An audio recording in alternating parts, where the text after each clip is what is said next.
Welcome, dear audience, to episode 8 of The Cringe of Power. It has been a long journey through this utter diarrhea, and as we come to the season's close, where the showrunners legit believe they're getting a third season, a surprising realization has fallen upon all of us. Every episode has become dumber than the one before. And just as we thought maybe the writers had listened to the criticism from the first season and dropped things like the fake Hobbit storyline, instead we ended up with this utter queef. Furthermore, just when we thought the showrunners would have realised that Go-Go Gadget Galadriel is a complete bucket of girl-bossing cringe, they doubled down and squirted out even more stunning and brave right into our faces. But in the end, the solace each and every one of us can take from this train wreck of a show is the fact it wasn't us who wasted $1 billion to become an international joke. You screwed up big time, Amazon. You didn't learn a single thing in those 2 years you took to diarrhea out a second season. So for the last time for now, let's get into audience. Let's get dragging our nuts back down to Middle Earth because we are collectively witnessing the death throes of ESG and it is absolutely glorious. Show beginning, here we are at Khazad-dûm, where Mini Durin is walking down a tunnel and has just come across Deezer eating a dead dwarf. And that came as a little bit of a surprise. But just as he's about to ask what happened to her diet, Deezer drops a steaming log that nobody saw coming.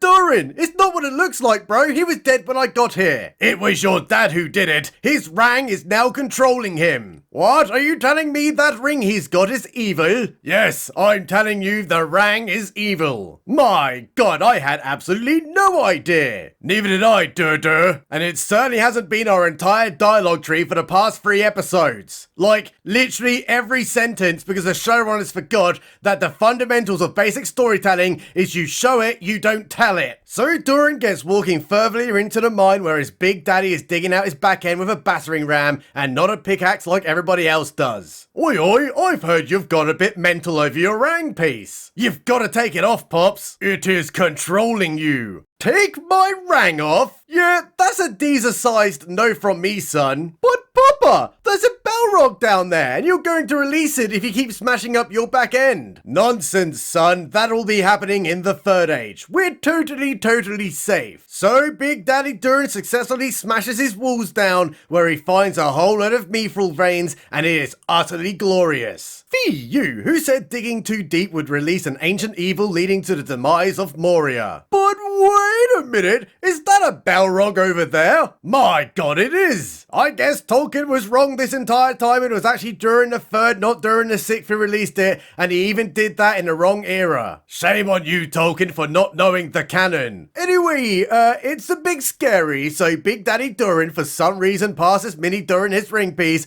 then straight up gets Balrog right in the face because he was going to fight it or something equally as stupid. Alright then, let's head over to Hobo Gandalf, who definitely cannot be Gandalf as he travels searching for the fake hobbits. But then, out of nowhere, finds the geographically isolated but somehow globally diverse hobbit hole with absolutely no hindrances. But as he gets walking in, suddenly fake Sauron comes out of the shadows saying, "Hello geezer, there are 5 of us fake wizards knocking around, you know, and you're one of them. Now, if you'd like to join me, we're going to team up once again and form a heavy metal wizard band called Slade. And then we will defeat Sauron together. But before we can do that, you need to remember who you really are. And I can teach you." Me? A wizard? Yes, you're a wizard, Hobo Gandalf. Now come along, matey. No, not until I know where my fake hobbit friends are. Oh, yeah, they're right over there, but some bad guys have got them. Oh no, fake Frodo! How will you survive this whoops-a-daisy? Don't worry, Hobo, I will kill them using my magic. So it's big reunion time where everyone is really happy or some kind of shite. No one cares, I literally hope they all die. But it turns out fake Sauron is evil because Hobo Gandalf won't join his wizard band, so angrily collapses the hobbit hole, telling the hobo that this is just a taste of what Sauron will do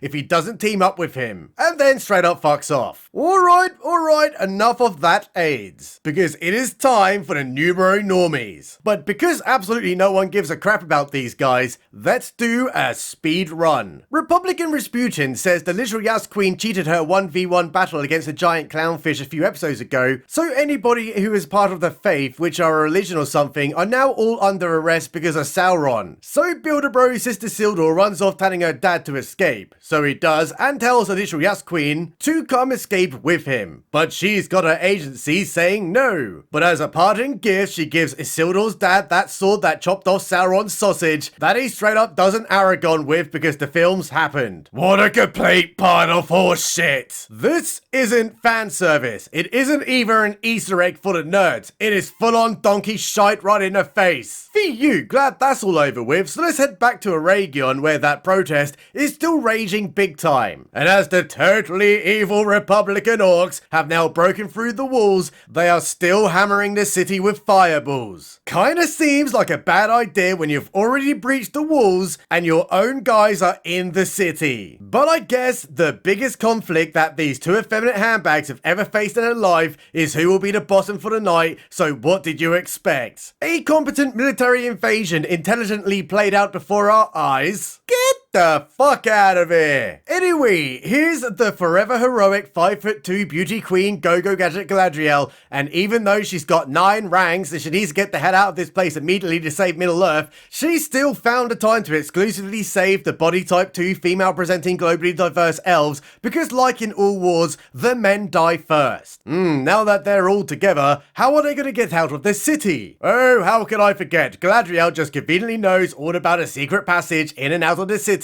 that was never mentioned before, but when you write yourself into a corner, always make up shite to get back out of it. But little do they realise, as they escape through that passage, the orcs somehow knew about it too, so I guess that means it wasn't a very secret passage after all. So Go-Go Gadget Galadriel, cornered and outgunned, decides to tell Bill, the local orc postman who's been drafted into the war, that if they let all the body type 2 globally diverse elves go, then she will give him all those ranks that Sauron is after. Oh, that's interesting, says Bill the orc postman. How's about instead, we just kill you and take them anyway? Oh wait, never mind. That didn't happen because that would have been entirely logical considering they're orcs. So we're gonna sack that off and head over to Granny Celebrimbor, who's had far too many boosters and is about to straight up fucking die. And here's Sauron blaming Kellogg's for everything. Look at what you've done to yourself, bro. If only you double mask like I told you to, then none of this would have happened. If you're trying to get your rings back, threatening me with myocarditis ain't gonna work, bucko. They'll be far away from here now. My god, how far away would that be? About a 20-minute walk max. To be honest, you could probably just teleport there. So Sauron, who ain't very happy at all right now about those ranks going missing, straight up kills the Celebrimbors. No! Who's gonna sit in the rocking chair now knitting little hat fellas for orphan children? It's so sad. So with Kellogg's dead, Sauron gets fake crying because he's a little bit of a bitch in this show, as Skippy, the orc child's dad, gets rolling up saying, "Oh, hello there, chap. Nice wig and all that. Are you by any chance the Sauron?" "Oh, funny you should ask that, Skippy's dad. I have many names." "Oh, okay. Is one of them Sauron?" Yeah. Fantastic. So if you head over to the fan favorite Isildur, he's having a conversation with the bowl cut kid all about how their mums are dead and how they're really, really sad about it. Yawn, nobody cares. If they could see them two right now, they'll both be disappointed. But as the bowl cut kid gets violating the no-no square, then walks out, in comes Tinsel Tits, who has a very boring conversation that happens, so they get exchanging some mouth enzymes. But hang on, doesn't she have a husband, the dirty, dirty skank? However, outside, something truly amazing has happened. The OnlyFans kid has, somehow unknown to everyone, and I don't think there was any dialogue to set the scene up, or if there was, I didn't listen to it because the show is fucking horseshit, teleported to Middle-earth at the exact port everybody else was at. And he's here to begin building new bases on Middle-earth to expand the Numenor normies. But just as he gets talking about watchtowers, he notices Isildur, where he tells him his dad is a very naughty boy and is also now a fugitive. You know what? Absolutely no one cares about this storyline. So let's go back to Go-Go Gadget Galadriel, who's once again under arrest because she girl bossed too close to the sun. And she's being taken to a duh who's currently making out with a rock. But he doesn't like getting interrupted during smoochy time, and he tells the totally evil Republican orcs to leave, so it's just him and Go-Go Gadget Galadriel. "Hi Adar, I was adamant that I wasn't going to team up with you, then I teamed up with you, then I didn't team up with you, but now I'm going to team up with you again because of some kind of reason. So let's make an elf-orc sandwich and go beat off Sauron." "But Galadriel, how do you expect to destroy him without your ring piece?" Oh lordy lordy, that's the ring you took from Elrond in the last episode. How will I ever get it back? Right now actually, because I'm going to immediately give it back to you, you dingus. Remember, there are no stakes in this show. But before I do that, your ring piece has fixed my face. So as Adar hands it back and becomes ugly again, and that was really cool, he promises to never have war with the totally cool elves again, and everybody will be living in peace with international student exchange programs where Skippy the Orc Child can learn all about how the wheels on Tolkien's spinning grave goes round and round. But just as they're about to make out, some orc fellas get rolling up with Skippy's dad on a stretcher, where they tell him Sauron did this attempted murder. But little does Adar realise, this whole thing was actually a setup, and Skippy's dad has been watching far too much British television, so he gets Stabby McStab-stabbing while all the others join in. Poor Adar, he'll just be yet another face in a newspaper to forget, while all the leaders of Middle-earth reassures the public that this time lessons will be learned. But as he gets the finishing touches of London, Sauron teleports in out of nowhere to take his crown. So with Adar dead and Sauron somehow taking over charge of an entire orc army, even though there was zero explanation on what actually happened, you know, just turned up, spoke to Skippy's dad off camera, and now controls the entire army. It is time for the wig man to go toe to toe with the most valiant, stunning and brave horse fart that has ever braved in the history of braving, because he wants her ring piece and she ain't gonna sign those consent forms. Yeah, I'm gonna throw a big pass on this and then head over to Eregion, where those totally evil Republican orcs are doing a civil disobedience and toppling some statues. But to everybody's horror, they have also got Gigachad Elf King and Elrond under arrest, and those orcs are about to get book burning right in front of them. And just before that pile goes up, the Gigachad Elf King hits those orcs with an absolutely devastating dose of verbal diarrhea. Ahem. You cowardly traitors, he says. Which is very surprising, because to be traitors, you had to be allied with the elves in the first place, so that line made utterly no fucking sense. Unless he was referring to the orcs betraying Adar and are now under Sauron's command, which makes absolutely no sense either, because that's happening elsewhere right now, and for all the orcs to immediately switch sides,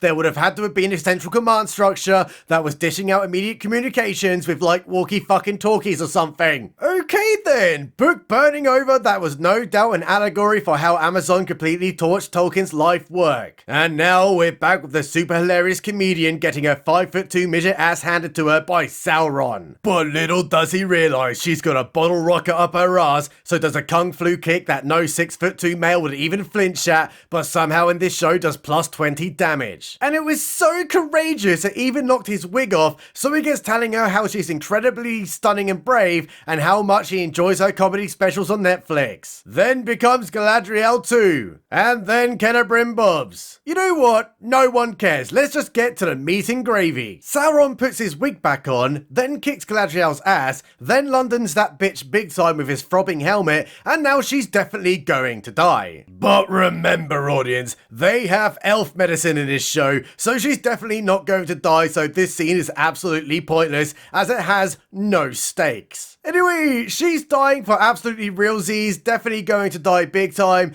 There is no surviving such a Londoning without an immediate medical attention. So Sauron takes the 9 rangs for mortal men doomed to die, and then demands her ring piece too. But shut up right now, audience. She isn't really dead. She's far too much of a comedian to die here. So straight up eats herself off a very tall cliff, not giving him that rang. Which means she is definitely dead now. Absolutely zero chance of surviving that. There is not a Deus Ex Machina crash mat that could break her fall. That is like a whole 100 meters of straight up drop. Probably even more than that. Dead. And over in Eregion, while everyone is dying big time, suddenly the dwarves just turn up out of absolutely nowhere and are now fighting the very naughty orcs.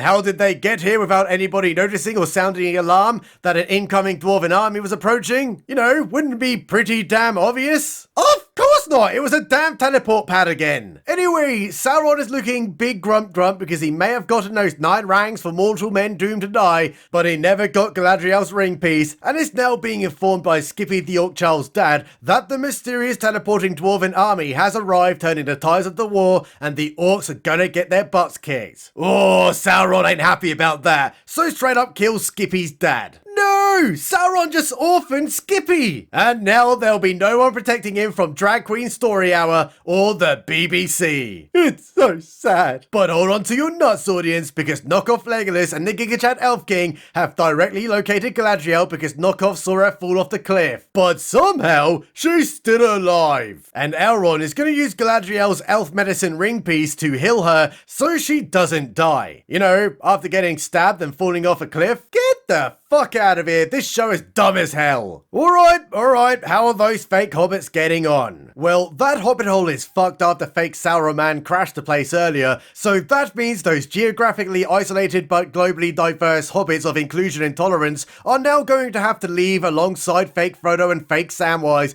because they are going to be the founding fathers of the Shire that happened in the Third Age by men. But just as they get to leaving, the most amazing and tear-jerking scene is about to ejaculate into our faces because they pass by Hobo Gandalf on the way out, saying goodbye Grand Elf, which slowly merges into Gandalf. Get the fuck out of here! Oh, and to really ramp up the AIDS, Hobo Gandalf finally finds his iconic staff, which is literally a stick on the floor. Oh, and Durin is going to become the king of the midgets or something, although apparently his brother is challenging that, as he also wants the throne. You know, that brother he's always had. Come on, audience, it's been a whole 2 seasons now. Don't you remember that brother they kept mentioning all this time? And back with the totally cool elves, somehow unknown to anyone, Galadriel is still alive. Oh, and there's Knockoff Legolas too, who got London in the last episode, but didn't die either. In fact, it was never mentioned again. Literally, no mention of it, not even a minor limp or anything. So now they must decide on what to do next. Will they attack Sauron head on, or will they fall back and shore up their defenses? So as they discuss it, the Giga Chad Elf King makes the decision, setting forth a ruling. Oh wait, no he doesn't, because Knockoff Legolas, who has absolutely no power whatsoever, asks Galadriel what they're going to do and decide their future right in front of the Giga Chad Elf King. Yeah, we already know what's happening here. They're going to build Rivendell. And that concludes the utter horse shite that is the Rangs of Power. The steaming log of a show squeezed out directly onto Tolkien's legacy, and we have one person to ultimately blame for all of this. And no, it is not Bezos. And it is not the effeminate handbags. It's Simon Tolkien, the director of the Tolkien estate and series consultant. At any point, he could have stopped this train wreck of a show, but instead wanted more of the diarrhea with Walter Sauron, the Mordor meth machine Heisenberg in it across Middle-earth. But before we go, I have a very quick announcement to make. I am going to take a couple of weeks off, as for 6 weekends straight I've been autistically screeching into a microphone instead of hanging out with Little Crap Writing Jr. But do not fear, audience. Look for me on the 3rd week because the hacktivist writers never sleep and neither does my bigotry. Big shout out to all my Patreon boys and guys. Your support is the reason I don't have to eat my neighbor's cat in the Soviet kingdom. Love you all very much. Subscribe button. Is always right.